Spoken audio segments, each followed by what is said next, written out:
difference it made for me seeing her was that I realized a lot of what I thought I had done to help myself and love myself was very intellectual.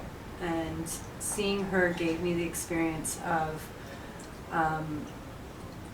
going deeper and actually helping myself on a real level, not just in my head.